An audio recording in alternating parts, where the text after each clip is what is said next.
Hi! So it's been over a week and it's time to continue the story. But I realized that starting in 2009 maybe doesn't give enough picture of where I was and why. And I have the impulse to back up a few years, back to the age of 18, and describe how I was feeling back then. So at age 18, I had a terrible relationship with my parents. I was chronically depressed. I sort of didn't realize. I had no idea why I was here. I was constantly questioning why I was put into this world. And I was just, at the end. I was constantly escaping from home, wherever I could, just be somewhere else. Basically, that's the story of my life back then, was just trying to escape my current reality. And shortly before I turned 18, I started looking for an apartment. And the minute that I turned 18, I applied for an apartment and I signed the contract, and I basically broke off contact to my parents completely, who shortly afterwards actually moved to the UK with my sister. And I stayed here in Austria. And it was completely clear for me that there was no way that I was going to move with them. So I sort of emancipated myself as soon as I could, and I started life in my own apartment. Anyway, shortly after that, my current boyfriend back then, he moved in with me, and that's where my long toxic relationship with him went about 4 years, and it got increasingly worse, with really, really hefty arguments, fighting. We even got physical with each other. We were screaming things at each other because we were just I was at the end of my wits, and I was full of hysterical fits where I completely lost control, and this emotional cloud of craziness would just take over. And afterwards, after these fits, I didn't even really know what had happened or what it was all about. It's like I had gone completely unconscious during those times, and it was like some other entity was taking over me. So at this point, I had no idea that it was possible to get out of this kind of thing. I just took it as a given that it was my life. Like, I was constantly angry, always uptight, stressed out. My nervous system was frayed the entire time. So 4 years of this kind of living, eating complete crap. I wasn't interested in eating at all. I would just, if I was really hungry, take some frozen ready meal, stick it in the microwave, and then just hope that that's hunger feeling goes away. That was my relationship to food and to my own body. And I was basically just sort of destroying and poisoning myself the entire time, because of these really, really strong self-destructive programs. So it wasn't just emotional, it was also the physical side. I was just basically poisoning myself from all ends, and at the same time just not knowing what to do with my life. So during this time, I'd quit school when I was 17, 1 year before the end. So I realized that I couldn't really do anything. There was no jobs that I could find, so I decided to finish school, which took me quite a long time. It actually took me 4 years to finish that 1 year in a different school, in evening classes, while I was also working in this call center that was basically collecting donations for various different animal help centers and Greenpeace and all that kind of stuff.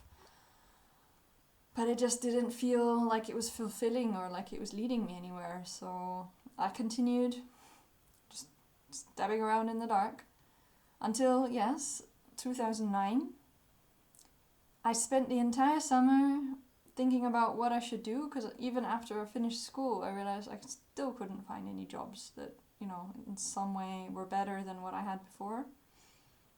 So I decided to do the one thing that I had promised myself never to do, Actually, at age 13, I had made a promise to myself, a vow, that I would never go to university and never start like a standard 8 to 5 job or 9 to 5 job. As I watched my parents, come home every day, collapse on the couch, exhausted, tired, then fall asleep to the news. This was like day in, day out. And when I was 13, that's when I started questioning, like, really strongly, what's the purpose? What's the purpose of being a human, Watching my parents come home from a job that just totally depleted them every day, so that they had no time to spend with us, they had no time to do things that they like, they just, watched the news. And I thought, well, if this is what it means to become when I grow up, well, I don't want it. I don't want this life if that's what it means to be human. And, our parents are the only role models you have as a kid, unless you have, spend maybe a lot of time with other parents or teachers, or, but that's in my situation. We basically only had our parents, my sister and I. We had no other family here, and the only other family we had was in Hungary. And I did not grow up learning Hungarian. I don't know why. So it was really difficult to have any kind of relationship to the Hungarian relatives. And in England, I had my grandma, who died when I was quite young. And that's about it. I had my aunt, but she moved to the States. So basically, it was my parents, and that was it. So seeing this kind of future for myself, I completely lost all of my ambitions, all of my hope. And I just felt like being a human being was a horrible thing. So anyway, back to 2009, I decided that I would go study, even though it meant breaking my promise to myself, but I had no idea what else I could do. Like, it seemed like the only option to somehow be able to survive in life and to get a job that somehow had some kind of meaning and some sort of pay that was alright. So I spent the entire summer looking at the different kinds of things that you could do, and I finally found something that I was really interested in, environmental sciences, environmental technology. So I applied for a kind of university. It's called Fachhochschule in Austria. It's a little bit between a college, where it's more like school system with fixed times and fixed exams, not as freestyle like in university, and applied for the environmental technology. And at the same time, I decided that summer, that I would quit smoking weed. I wanted to get it out of my life. I wanted to free myself from that dependency. And my then boyfriend, he said that it's not an option for him. He was not going to give up smoking.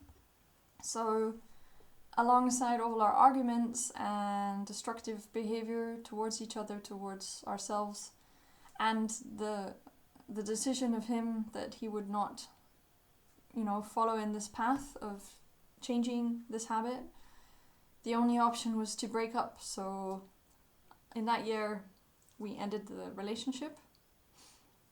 I quit my job at the call center. And as I said, I applied for the university. And I stopped playing that online game that I'd been playing for the last 3 years very intensely. So I got rid of that as well. And yeah, that was a really big change. In that year, after my boyfriend moved out, I had my best friend move in as my roommate, and we redid the entire apartment, which had been a complete dump. Like, it was just like a messy home. And yeah, we cleared that all up, and we got new furniture, and we sort of made it into a livable space.